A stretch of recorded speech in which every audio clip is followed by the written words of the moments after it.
Vacant lots in the larger sense are a symptom of disinvestment. So instead of people having a place to live, there's trash. Instead of having tax revenue coming to the city, there's trash. Could it be a green space? Could it be a performance space? Could it be a market venue?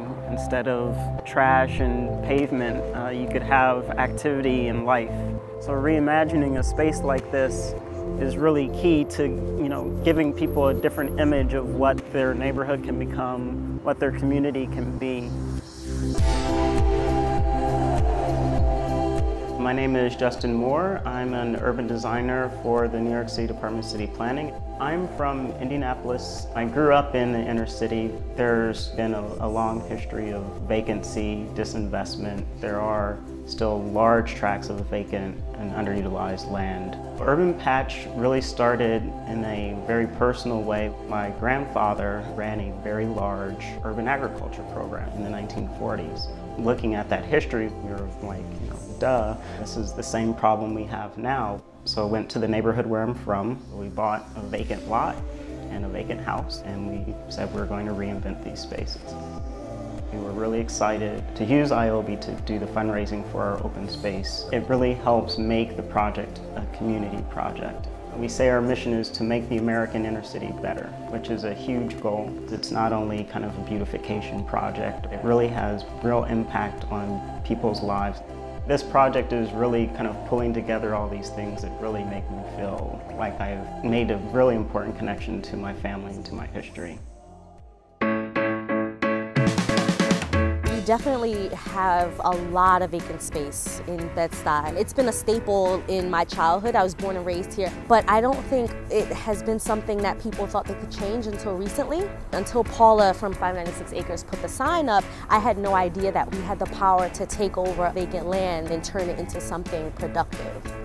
The organization formed out of a need, out of the lack of access to information about public land. We help communities transform vacant lots into community resources. It's bringing awareness to residents who already live in the neighborhood. It's telling them this is what you can do, and it's giving them the tools to actually do it. The first 1,000 maps of Brooklyn was paid for through an ioby campaign. We funded it in 24 hours. Putting it out there and then seeing the instant interest and seeing how much there was a hunger for this information, that was a big spark. I was walking by and I saw that there was an empty lot with a 596 acres sign on it. I got in touch with them. They got back to me right away and said, oh yeah, it's great, there's somebody else who just contacted me about the same lot. And that was actually a really cool experience to actually cut the lock, open the gate, and say this is ours. We had 2 ioby projects, and without those we would not be as far as we are now.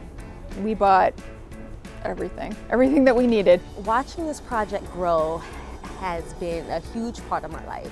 Giving people a space that is green and shady is such a great asset to the neighborhood. The gate here is always open when it's light out, and I think that's really, really important to keeping community together and keeping people feeling included. Us people who came from different parts of the world, we're not finding enough cause to interact, introduce to other people. And I think community lards and the community work, that makes us interact. That's how we becoming friends. I think it's inspirational to people because now they recognize that they have a certain voice in their neighborhood.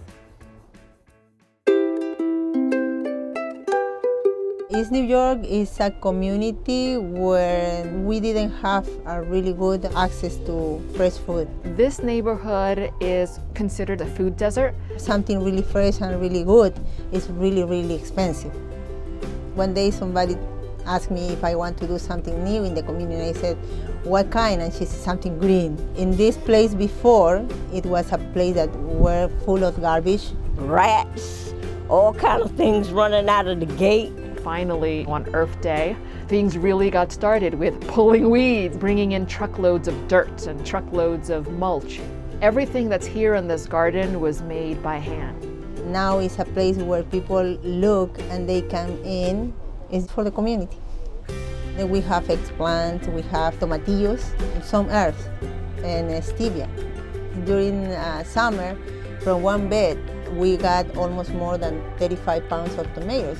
The chickens were an important thing to add to the project because it's another example on how to grow food. Everyone can have a close by location to get fresh organic eggs. We have never seen nothing like this, right? And most of us never grown up with anything green around us. The positive energy that it's brought to the community brings me a lot of joy, and we really appreciate ioby for really exposing us to really special people out there that care about the project and want to be a part of it. If you come to see the chickens, you get to meet me.